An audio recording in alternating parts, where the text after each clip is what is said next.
tá certo? E, de certa forma, estão distantes das áreas urbanas. Então, esse é o conceito que estou aqui pensando em comunidades rurais. E é interessante você ver que, por ser eu moro antes que eu esqueça, eu moro numa aldeia indígena, a aldeia Guarani Tabatã, aqui na comunidade Tupinambá de Olivença. Moro numa oca de barro, né? Então moro numa comunidade, então vai muito da minha percepção de vivência nessa situação. Então essas comunidades, como os povos indígenas, os povos quilombolas, têm direitos diferenciados, né? Têm direito a uma saúde diferenciada, e eu vou tentar explicar por que, em primeira instância, isso daqui, né? Por exemplo, certas doenças são específicas das comunidades rurais ou das comunidades que estão em uma relação direta com a natureza. Muito difícil no meio urbano alguém receber uma picada de cobra. Eu estou dando esse exemplo extremado para você ver que existe uma diferença nessas relações, tá certo?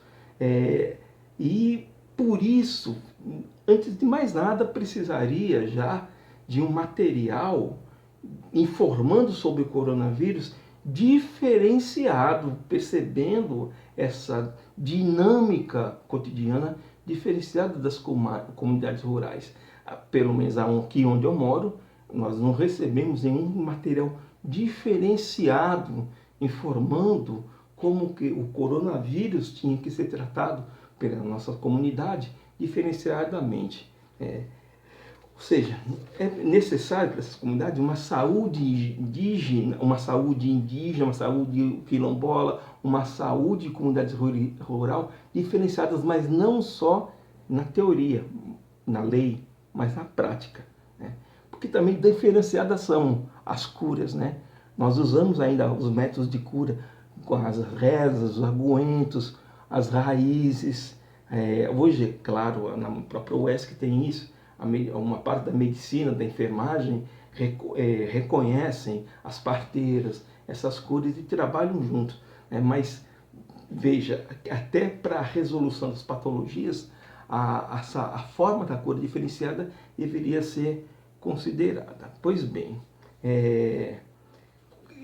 aí tratando mais diretamente da pandemia. Será que com o anúncio da doença do Covid-19, essas comunidades tiveram acesso a as informações formais do combate à patologia? Eu vou colocar aqui interrogação para vocês ponderarem comigo.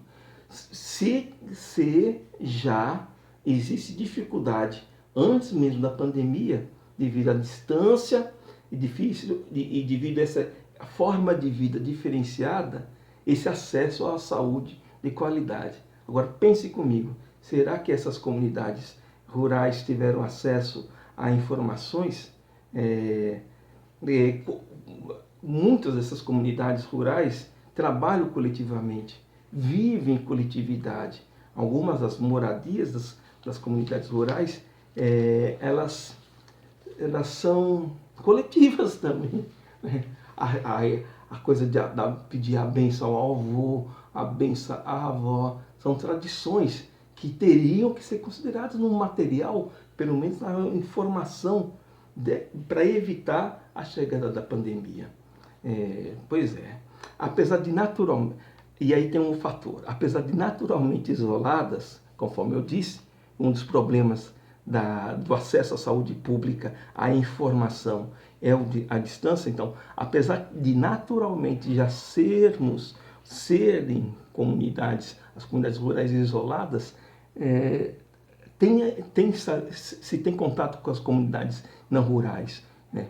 Com as comunidades urbanas. Como? De que forma? Vendedores que vão até as aldeias, não é isso? E de vez em quando as pessoas vão à cidade vender seus produtos da roça, os produtos feitos do manejo da natureza, e até o auxílio emergencial, né? Tinha que ser pensado de uma forma diferente de receber esse auxílio emergencial.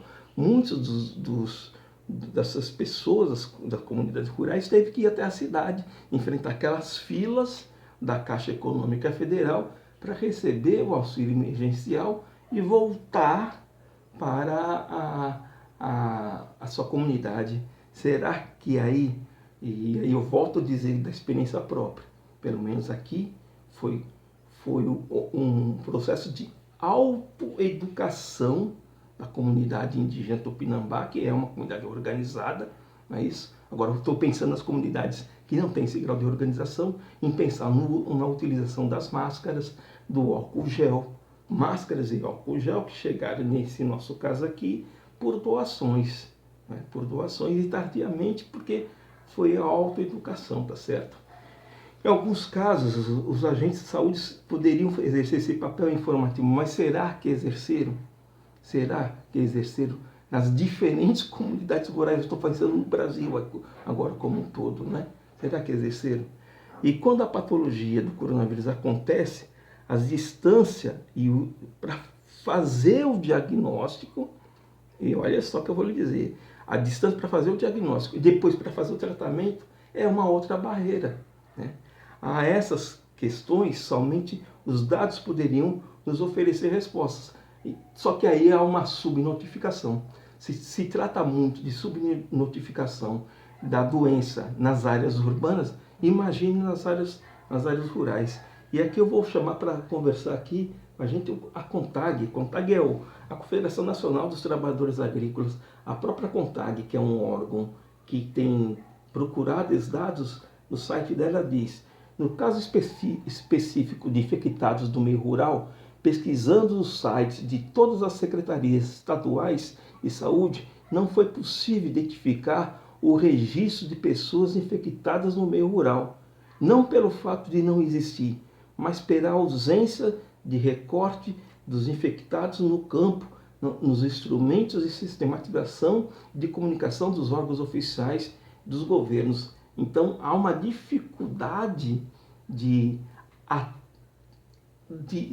se a subnotificação na cidade já é grande, imagine nas áreas rurais.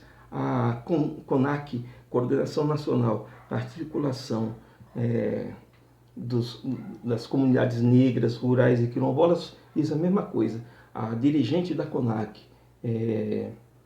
chamada Givânia Silva, destaca o seguinte: a tendência é a situação se agravar pela falta de estrutura de saúde, né? E ela diz que já há registro, mas não se sabe a quantidade, não é isso?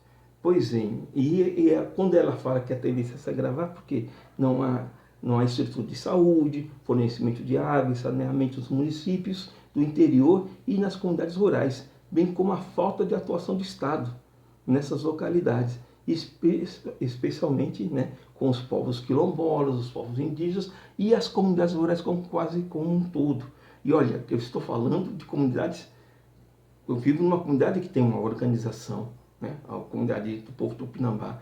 Eu estou pensando nas comunidades e nas pessoas, nas famílias que não têm essa organização, e o grau de dificuldade é superior ao já existente. A APIB é a Associação dos Povos Indígenas do Brasil, ele faz um levantamento cotidiano, só para você ter uma ideia da subnotificação. Segundo a APIB, hoje, atualmente, no dia 11 de junho, existe 271 indígenas vitimados pela Covid-19. Agora, o órgão oficial que trata da saúde indígena, que é a CESAI, ligado ao governo federal, diz que só existe 89. Então, a APIB, que é um órgão indígena feito por índios, diz que existem, 271. O órgão oficial, que é a CESAI, constata 89. Então, perceba que pouco se fala da doença nas comunidades rurais, não é porque ela não existe. Ela existe e já chegou. Só que existem barreiras, subnotificações. Mas as comunidades rurais estão, de uma forma ou outra, como eu já disse aqui, se auto-organizando, né? Se auto-organizando para evitar a doença, né? uma matéria colocada num site Racismo Ambiental, diz assim: para evitar coronavírus, comunidades rurais da Bahia adotam a estratégia de controlar a entrada de pessoas no território. Aqui em Olivença também foi feito a barreira sanitária, né? Então, as próprias comunidades estão se organizando, fazendo barreiras sanitárias para evitar o controle. O que seria é ótimo, que mostra a autonomia, o conhecimento e que essas comunidades não ficam à deriva, esperando que a ação dos governos, tá certo? E aqui cito o caso no município, comunidade tradicional de Fundo do Pasto, o Rio do Soturno, em Canudos. Essa comunidade fechou a sua comunidade rural para fazer isso. Aqui na Olivença, várias das aldeias fizeram isso também. É uma forma de fazer o enfrentamento, não é isso? É isto. Essa é uma história ainda para ser contada. Infelizmente, nós estamos avançando na doença. A América Latina se tornou novo epicentro, o Brasil se tornou o epicentro desse epicentro, e o que me deixa mais triste é que nesse epicentro as comunidades rurais são o novo, né? O novo cuja doença já chegou, não está para chegar, ela já chegou. E se os governos estaduais, municipais, não criarem políticas específicas para o combate dessa doença nas áreas rurais, que tem barreiras como o distanciamento, que tem barreiras com falta de... Se nas cidades não existe, por favor, água tratada, saneamento, rede de esgoto, imagine nas áreas das comunidades rurais, né? E precisa que o poder público perceba que existe para as comunidades rurais uma saúde diferenciada, não só na teoria, mas também na prática, né? Aprender com os saberes, né? Essa coisa o auto-isolamento que foi feito pelas comunidades é um exemplo disso, é um exemplo de uma ação dessas comunidades para evitar a chegada da pandemia. É isso, é uma história que estamos vivendo. Eu, como historiador, digo, nesse sentido que é interessante, que ela não está contada como um todo, mas eu tenho com certeza uma grande esperança que certeza que vamos superar com as forças da natureza. Nós somos ligados à natureza, com as forças da natureza e com a força da sabedoria e com a força do conhecimento científico. Por isso que temos que dizer não ao terraplanismo, ao negacionismo, né? A força da sabedoria, da natureza e do conhecimento científico, vamos sair dessa situação em que estamos. E por você que está me ouvindo, comece a pensar mais nas comunidades rurais, nas comunidades quilombolas, indígenas, ribeirinhas, pescadores, marisqueiras. E não saia de casa, viu?